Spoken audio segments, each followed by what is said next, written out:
Podcasting from beautiful Leesburg, Virginia. Welcome to the Music Educator podcast, bringing you tips, tricks, and practical advice that you can use tomorrow. Here's your host and fellow music educator, Bill Stevens. Again, welcome back to the Music Educator podcast. I'm your host, Bill Stevens, and today we're going to go ahead and continue with our end of the year reflections for the Music Educator Part 2.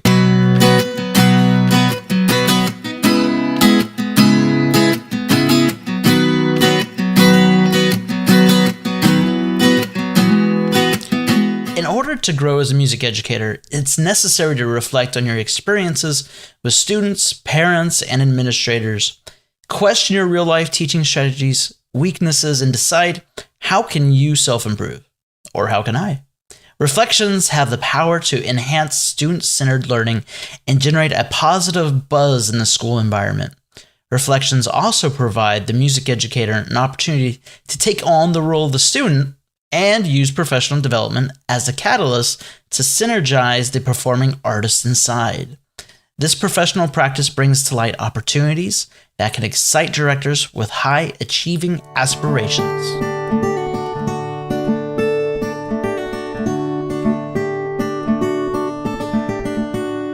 When starting the reflection process at the end of the year, I try to get started with the big picture first. And this is taking into consideration the generally broad components and then narrowing it in on the more specific. To start off, I'd like to start with the performing arts school calendar. So we have the concert schedule, okay? And the concert schedule should run parallel with the director's goal for his or her program. Now ask yourself, were there sufficient number of performances during the year? Or perhaps the program activity was just too much of a strain for the student's active school schedule. Generally, performances provide music students and directors a drive and direction to continually improve throughout the year. And as a middle school band director, I typically have a fall, winter, pre-assessment, all-city, and spring concert. My extracurricular ensembles include an honor band, a jazz band, and a drumline. Each of these groups participates in competitions and school-oriented events. Next, we're going to talk about fundraisers. And fundraisers are vital to some music programs with little to no budgets. And these funds are received. They give these programs the opportunity to provide students educational opportunities that they wouldn't otherwise receive. And when scheduling for fundraisers, know that the time, service, or product, and even man hours and the profit should be taken as serious considerations when deciding to fundraise. And my recommendation is that if you were to schedule a tag day, you schedule early in the year when the community is excited about the year's opportunities. Now, if you were to run, say, a rapping booth, then scheduling should take place perhaps after Thanksgiving break. The overarching theme suggests that when you plan to schedule fundraising, be strategic.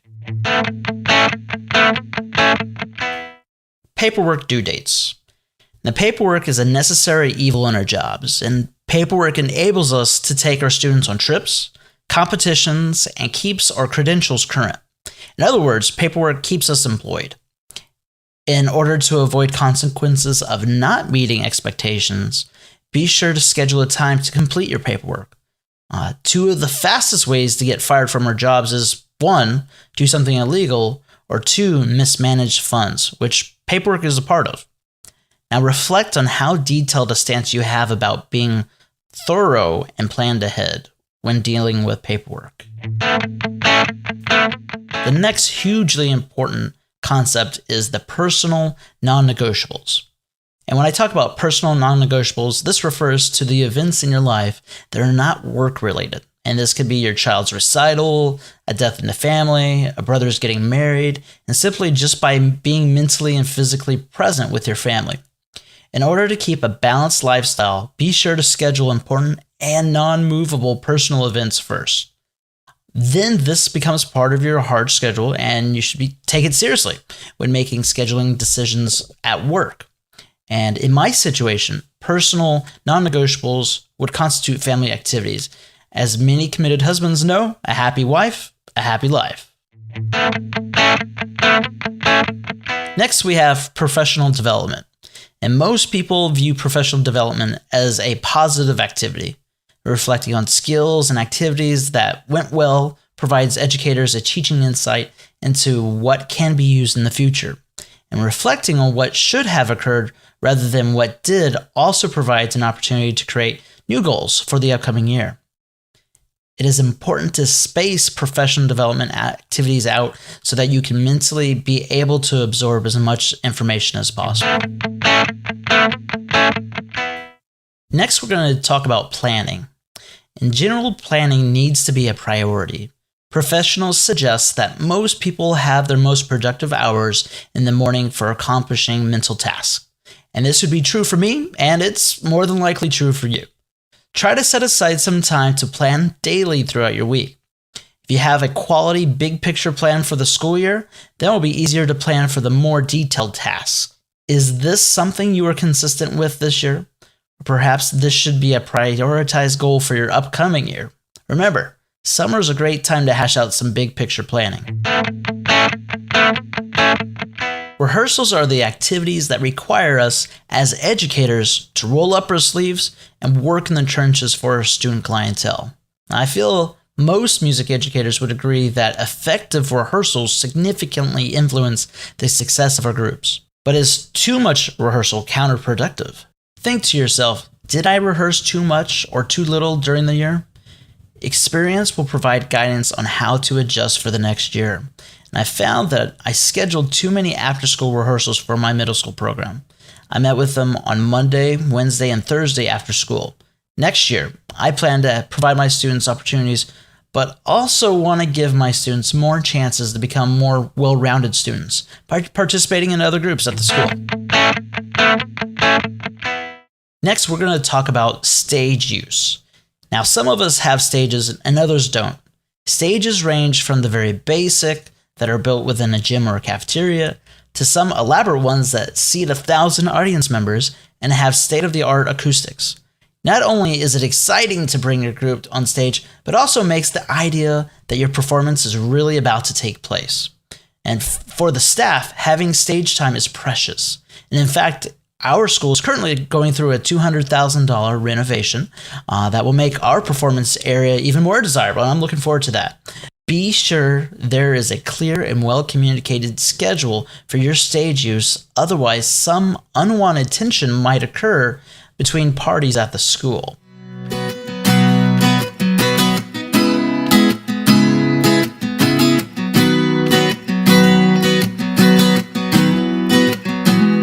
Booster meetings. And music booster programs are amazing.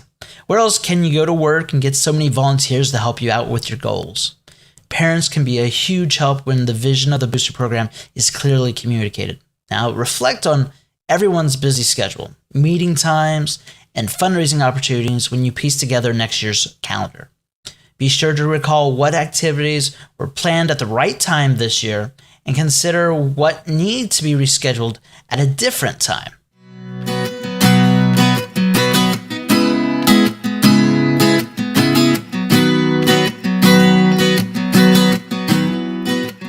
Next, we're going to talk about guest speakers and artists. And having a guest speaker or performing artist is a treat for both the students and the music educator. If you have a guest come in to meet with you and your class, be sure they serve as an excellent source of inspiration and professionalism. And a truly talented artist can get many people out of a performance slump and psychologically do a wealth of good for the culture of the ensemble. When you reflect on past guests, you have to ask yourself, did they add value to your students? If the budget permits, be sure to schedule someone to come throughout multiple times of the school year. Remember, music professionals who perform for a living often need time to prepare for superior level performances. For some, performing for a bunch of high school students could be just as important as performing in a symphony orchestra concert, and their livelihood could depend on staying organized and being prepared.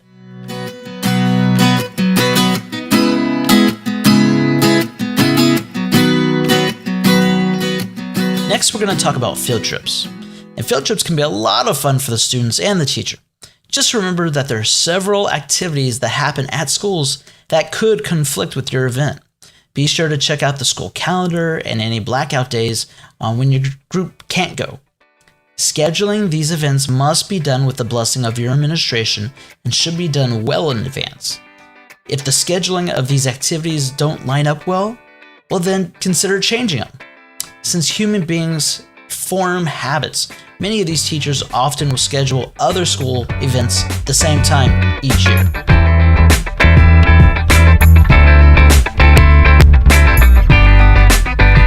Lastly, we're going to talk about social activities. And music programs are very social organizations. Students find all kinds of reasons to socialize and celebrate. Social activities should be used as a time to celebrate the achievements of hardworking music programs and help familiar possible recruits to the program. Strategically, schedule these events so they run parallel to your program's objectives, and be sure to get the boosters involved so that a family-oriented culture is emphasized. And I want to thank you all for joining me today. We've been on a little hiatus. We're going to try to get back into the swing of things. If you found this episode interesting or informational, please feel free to subscribe to the Music Educator podcast. We'd love to have you. We're excited to have you. Until next time, have a great day. Thank you for listening to the Music Educator podcast for the latest tips, tricks, and practical advice you can use tomorrow. You can subscribe to our podcast on iTunes, Google Play, and Stitcher. Please visit the Music Educator blog at www.themusiceducator.com for additional posts and music education news. As always, join in the discussion and let your voice be heard by providing feedback at www.themusiceducator@gmail.com or leave a Google voicemail at 703-942-9883. We will see you on the next episode of the Music Educator podcast, and remember, music can change the world.